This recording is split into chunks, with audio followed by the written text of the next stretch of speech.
Welcome to State Insurance USA Cares podcast, where we celebrate the heart of our communities. Each episode, we highlight local charities and nonprofits who are bringing hope, help, and healing to those who need it most. Get ready to be inspired by the amazing stories of people making a difference, because together, we care. Well, welcome to State Insurance Cares, the charitable giving arm of State Insurance USA. I'm Gail Langner, and today we are highlighting the Caloosa Humane Society in LaBelle, an organization that's dedicated to rescuing animals, finding them loving homes, and educating our community about responsible pet ownership. Today, joining me is Executive Director Erin Hitsman. Thank you, Erin, for joining us. Thank you, Gail, for having me. I appreciate this so much. Well, we're excited to have you on today. When you and I talked on the phone, I already can tell you totally love what you do. What brought you to the Caloosa Humane Society?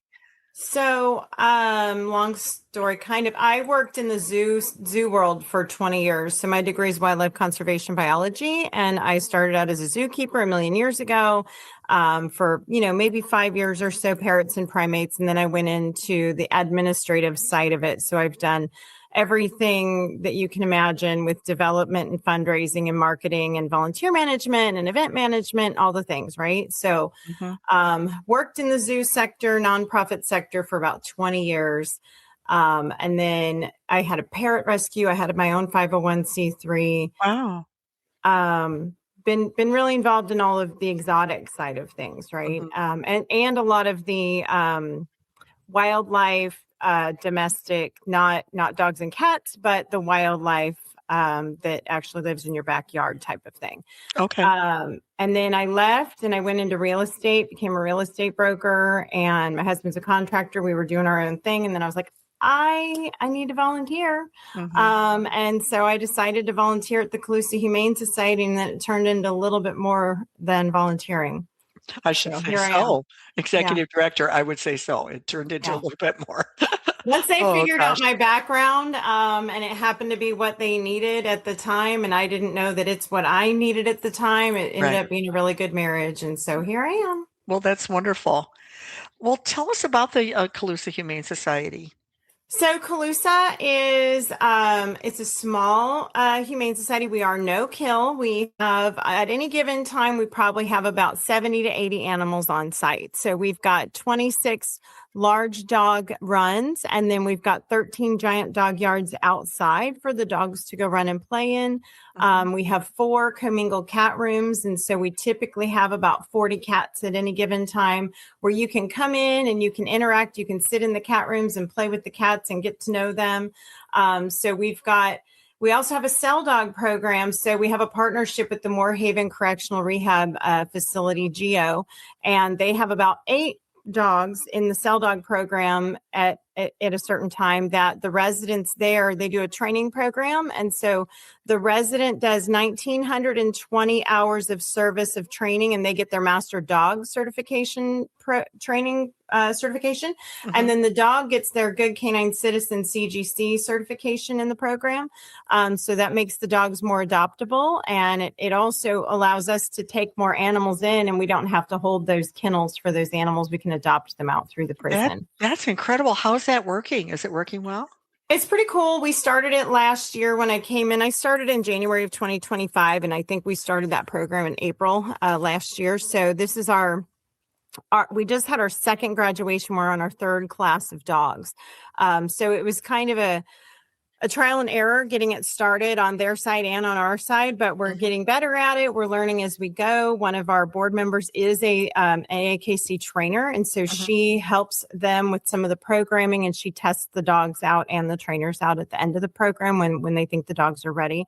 Sometimes the animals get adopted before they graduate, and then we roll new dogs in there. So it just kind of we just it's a great program, and we're excited about it, and we're still figuring it out as we go, but it's awesome for the residents, and it's amazing for the dogs. It's a win-win for everybody. I can see it would be. That sounds like an incredible program. Yeah. Really, it does.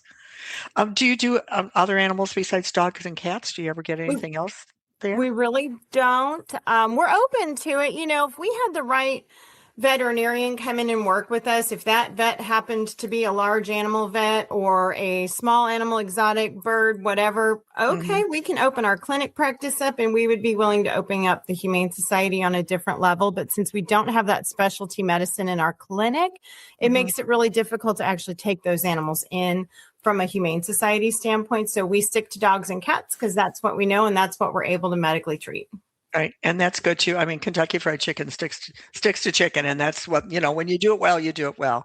So you have a vet side then, of a clinic, right? We have a vet clinic. Yes. Yes, ma'am. So we're about 2 streets down. We're not on the same campus, but very close to each other. We do have our own veterinary clinic, and it is one organization. It is one bank account. It is one everything. So it's all the same umbrella. The board of directors and myself are over both sides of it. And so everything that happens at the vet clinic supports our shelter directly. So every dollar that goes in from you taking your dog or cat there for a wellness visit or a surgery, whatever it is, every bit of revenue goes directly to our shelter. And that's our greatest revenue generation source other than our fundraisers. I can see why it would be. Yeah.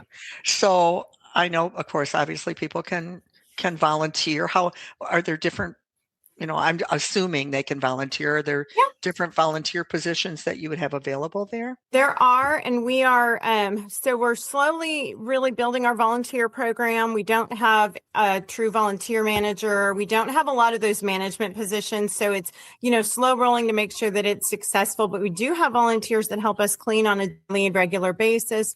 We are starting a dog walking program with the volunteers. We really, want to get that kicked off and get the dogs walked on a regular basis with a big group of volunteers. So we do have people that help us at events. We have people that help us regularly for cleaning. Absolutely. So I can use administrative volunteers. We've got volunteers that can help us in different capacities, depending on your skill set and your desire. So, okay. That's wonderful. You brought up events. So, do you have a fundraising events that you do? Or there? So actually our annual gala, it is the Love Unleashed Gala, and it's October 10th this year. It's going to be at the LaBelle Civic Center. It's $100 a ticket. We have a lot of sponsorships available. We're just now rolling out those packets and sending those out to our sponsors and potential sponsors. And so it is our 25th anniversary for the organization. So our theme is silver and black for the 25th anniversary. Our annual gala is our biggest annual fundraiser that we do, and it is this October. We also have a 5K that we do every February, along with the Swamp Cabbage Festival. It's our Swamp Stomp, and we have about 500 runners that participate in that. We have about 300 people that come to our annual fundraiser for the gala. And then we do work on some smaller things throughout the season. We just did a bingo fundraiser partnership. We've got a few other little partnerships that we do and small integrated fundraisers. And we're working on building that side of things. But right now we've just got our 2 really big main fundraisers. That we do. All right. Well, that's good. And that's really good. Would you send me the sponsorship information? Absolutely. Would you send that to me? Okay. That's great. Definitely. So can people donate supplies or always food, or yes. are there things that you need that I know all of the above? Yeah, I know during those cold times, I noticed that you really needed blankets and things. So what kinds of things could people donate? Could they just come and drop them off, or? Absolutely. So dog, cat, kitten, puppy.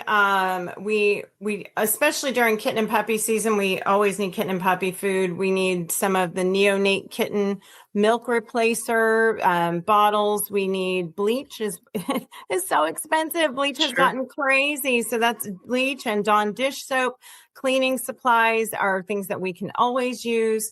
We definitely can use, leashes and collars, and the big industrial like Coranda makes these really amazing dog beds. They're very expensive. So if somebody wanted to contribute, they are, they're a couple $100 per bed. Okay. But they're really industrial, and they're very heavy duty. So for the kennels, they're amazing beds for the dogs that they can't really chew up and destroy. And they're made of different, like either aluminum or sometimes really heavy duty PVC, depends on the bed, and different sizes. So even the fluffy dog beds, we use all of those for the dogs and the cats, cat toys. dog toys, all of that stuff. We can use any of those donations. They can be distributed. You can bring them straight to the vet clinic or the shelter. You can have them delivered through Amazon or Chewy. There's, any kind of avenue you can absolutely. We can do, if anybody in town wants to do a collection box, we were just talking about this last week. I want to start putting collection boxes out there. I'll come pick them up. If you want to have a collection box at your office, we would love that. So absolutely, we can use donations. That's cash wonderful. donations, medical supplies. We are always, any type of donation we can. And if somebody wanted to donate cash, they could do that on your website. 100%. Right? We've got PayPal links on our website. We can accept checks. We do not receive any federal, state, or local funding. We don't get any governmental funding whatsoever. So everything that we do comes directly from donations, fundraisers, and the revenue that we are able to create through our vet clinic. So absolutely. That's good to know. Every dollar helps save lives, and that we appreciate every dollar that we get because we work very hard for everything that we do. Right. I can imagine what it would be like, or maybe I can't imagine what it would be like to have, you and I talked about Carl, your Bernese mountain dog, to have an animal come in that has not been treated properly, but to watch them grow and go off to live in their forever home. Do you have a favorite story or anything? We have some. So Carl that you're speaking of, he came in maybe last week before. He had a chain embedded into his neck. And so we had to actually cut it off with a grinder. And he is about 60 pounds underweight. So at his age, he's only a year and a half. He should be about 130 pounds, and he's 71 pounds right now. So he's got to go through a lot of nutritional development there. But otherwise, he's doing great. I'm really surprised. You would think that an animal would have a broken spirit like that coming in, but he's really an amazing animal. He's going to make a great pet for somebody. We have a lot of really crazy stories. And last year, I would say we took in what we call broken dogs. We took in quite a few broken dogs because we're afraid that if we don't take them in, that they're just going to get euthanized, and we'd rather give them a chance if we can. Yep. So we've taken in quite a few that have been hit by cars or gunshot, different tragedies that have happened. The little dog that I just adopted, he is a border collie, and he was shot, and we had to amputate his legs. So I was like, okay, he's coming home with me. Good for you.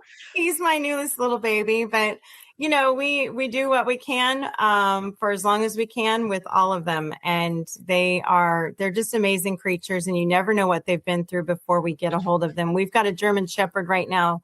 Her name's Naya, and she was the owner relinquishment, but she was, super skinny. She was skeletal when we got her. No. No hair. No meat on her bones whatsoever, heartworm disease. So we've had her for probably, I'm going to guess 8 or 9 months, because we've had to build her up so much before we could even do heartworm treatment because she was so sick. And now she's got this amazing coat of hair. She's gorgeous. She's ready for adoption. She just finished her heartworm treatment. She looks amazing. It's really, really cool to see them actually we were able to let her run in the yards the other day because they can't run around too much when they have heartworm or it's too much stress on their heart. And she loves running. She's so excited. She's the sweetest girl. So it is very cool to see them grow up and actually, become a dog and experience life. For sure. Well, I'm excited to come and do the check presentation with you. And like we spoke earlier before the podcast started, that I have a few of my team members want to come along, which I'm wonderful. I'm glad it's okay with you that I bring them. Yeah, with me. So, the more the merrier. Oh, well, I'm thrilled to meet you, Erin, and thank you for all you do. I am a pet advocate and a dog mom forever, and it breaks my heart to hear the stories, but it also warms my heart to know that there are people like you out there that are really doing the right thing. I love the fact that you're a no-kill shelter. I love that. So again, how would they, if they came to donate, what's the address that they would come?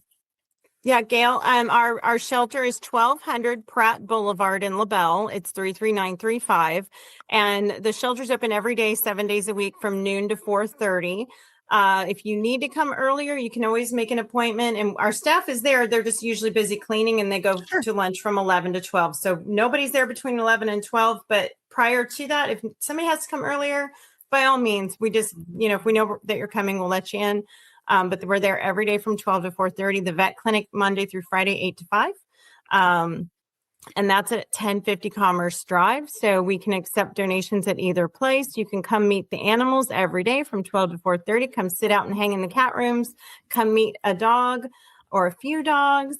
We can schedule meet and greets. If you have a dog already and you want to get a new one, we can schedule a meet and greet with your dog and our dog to make sure that they get along, see how that goes, try the family out and make sure it's a good fit before we finalize it. We also do kind of a 10-day foster program so that if you're not really sure if it's going to be a good fit or not, we can try it out for 10 days. And if no harm, no foul, every day out of the shelter is a good day. So if it doesn't work out, they come back and they had puppy camp for a little bit. And then we try to find another home for them. So, okay.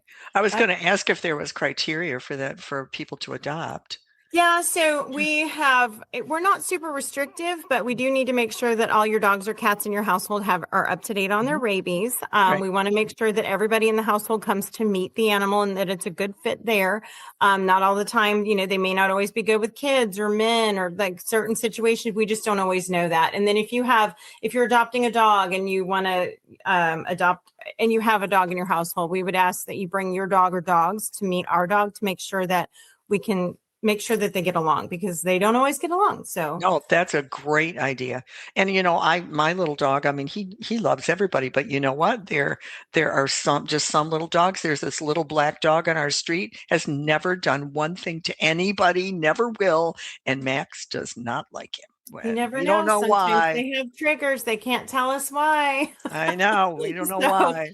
Yeah. So we do our best to make sure and sometimes 4 months down the road, things have a problem and we try to help with behavior modification and behavior training. If you have a problem, you can always call us, but yeah, we do everything that we can do to get our dogs into good homes and dogs and cats into good homes and then keep them in the good homes. So exactly. Good. And then we do about a third of the dogs that we get in have heartworm disease. And so we actually medically treat all of our animals that come in. We do spay, neuter, we do vaccinations. And then if it's a dog that has heartworm, it costs us at least $500 per dog to do that treatment. And we do that and we lose money on that. That's okay because we want it to be a healthy animal going into a home.